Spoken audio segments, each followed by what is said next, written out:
আনিস আলমগীরের আজকে যে মানসিক অবস্থাটা, এখন দুর্নীতি সংক্রান্ত একটা মামলা দিলে তার আরো কারাগারে থাকাটা মানে লম্বা সময় সে থাকবে।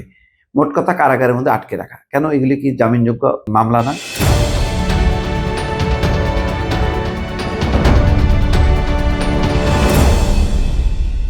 ঘটনাটা দেখেন, খুবই দুঃখজনক। শিরোনামটা দেখে আমি বলছি, কাঠগড়ায় বিষণ্ণ আনিস আলমগীর ক্ষোভ জানালেন সাংবাদিকদের নিয়ে। ক্ষোভটা হলো এই যে তার মুক্তির ব্যাপারে সাংবাদিকরা কিছু বলছে না। ভাই, আমার কথাটা বলি, আমি অনেকবার বলছি, শুধু আনিস আলমগীর কেন, কারাগারে আটক সকল সাংবাদিক সহ মানে যারা বিনা বিচারে আটক আছে তাদের ব্যাপারে বলছি। আজকে ব্যতিক্রম হলো আনিস আলমগীর দুদক একটা মামলা করছে, সেই মামলায় গ্রেপ্তার দেখানো হয়েছে। সেটা হচ্ছে মানে তার অবৈধ ইনকাম, মানে তার যেই স্টেটমেন্ট, সেই স্টেটমেন্টের অতিরিক্ত সম্পদ অর্জন। এটা হলো সবচেয়ে সহজে যে কারোরই, মনে করেন আমার জিনিসপত্র ফার্নিচারের দাম আমি বললাম 5 লাখ টাকা, দুদক বললো যে 10 লাখ টাকা, ওই অতিরিক্ত 5 লাখ টাকা আমি অবৈধভাবে এটা মানি লন্ডারিং করছি বা দেখাইছি আর কি, এটার হিসাব দেইনি আর কি। যাই হোক, এগুলি অনেক গোলমেলের বিষয়। ঘটনা হলো যে আনিস আলমগীরের গ্রেপ্তারটা রাজনৈতিক, তার যে ক্ষুরধার আলোচনা এটা অনেক দিন থেকেই সরকার পছন্দ করছিল না। যেখানে সরকার বলছিল মুক্তভাবে মানে আলোচনা করা যাবে, কোনো বাধা নেই, এখন দেখা যাচ্ছে যে না, বিষয়টা যতটা গর্জে ততটা বর্ষে না। বিষয়টা সেরকম না। কেন দফায় দফায় ইউনূস সরকার আলোচনা করছে, কেন আওয়ামী লীগের সাথে কম্পেয়ার করা হচ্ছে, আওয়ামী লীগের বিষয়টা আনিস আলমগীরের মাধ্যমে যৌক্তিকতা আসছে, সবাই তো আওয়ামী লীগের বিরুদ্ধে বলে, সে কেন পক্ষে বলছে, এসব নিয়ে একটা তোলপাড় হচ্ছে। তারই একটা পর্যায়ে এই পরিস্থিতি। প্রথমে তাকে সন্ত্রাস বিরোধী আইনে গ্রেপ্তার করা হয় 1.5 মাস আগে।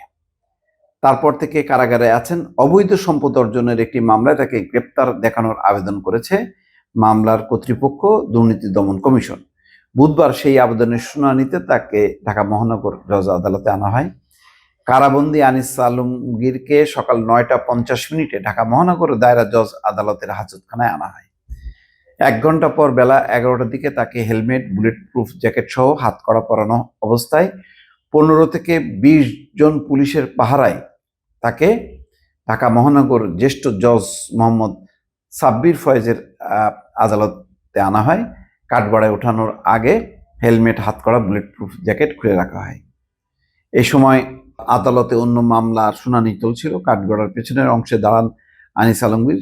নিজের আইনজীবীর সঙ্গে পরামর্শ করেন তিনি। আইনজীবী নিয়াজউদ্দিনকে তিনি বলেন, একজন সাংবাদিক জেলখানায়, অথচ কেউ কিছু লিখছে না, অন্যায়ের বিরুদ্ধে কেউ সোচ্চার নেই, বিনা কারণে তাকে জেল হাজতে আটকে রাখা হয়েছে, একটা প্রতিবাদ পর্যন্ত করা হয়নি। প্রতিবাদ আমি করছি, অসংখ্যবার করছি, ভিডিওগুলো আমার প্রমাণ। সামগ্রিকভাবে সাংবাদিক সংগঠনগুলো নিশ্চুপ, এটা ঠিক। তবে এডিটর্স দের সম্পাদক পরিষদ বলছে কিনা আমি ঠিক মনে পড়ছে না, সম্ভবত তারাও বলেছে, কিন্তু সেইভাবে উচ্চারিত হয়নি প্রতিবাদটা, এটা সত্য। কিছুক্ষণ পর কাঠগড়ার টুলে বসেন আনিস আলমগীর। বেলা 12টা 20 মিনিটে তাকে গ্রেপ্তার দেখানোর আবেদনের শুনানি শুরু হয়। তখন টুল থেকে উঠে দাঁড়ান তিনি। দুদকের পক্ষ থেকে গ্রেপ্তার দেখানোর আবেদন করেন মামলার তদন্ত কর্মকর্তা, দুদকের সহকারী পরিচালক আখতারুজ্জামান। আনিস আলমগীরের পক্ষে আইনজীবী নাজনীন নাহার ওকালতনামা গ্রহণ করেন। এই সময় নাজনীন আদালতকে বলেন, আনিস আলমগীরের মামলায় তার যে ঠিকানা সেখানে দেওয়া হয়েছে। যাই হোক, এগুলি বিষয় না। দেখেন, আইনজীবী মানে আনিস আলমগীর এতই নিজেকে অসহায় মনে করতেছে যে কোনো পত্রিকা লিখছে যে তার নীরবে অশ্রু বিসর্জন দিচ্ছিল। তো এই সময় তার আইনজীবী নাজনীন নাহার কাঠগড়ার পেছনে এসে আনিস আলমগীরকে সান্ত্বনা দিয়ে বলেন, আপনি শক্ত হন, এসব মিথ্যা মামলা, আপনাকে শক্ত হতে হবে।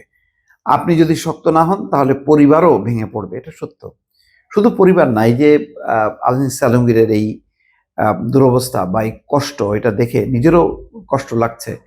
এবং বিষয়টা হচ্ছে যে পার্সোনালি আমিও তো সাংবাদিক।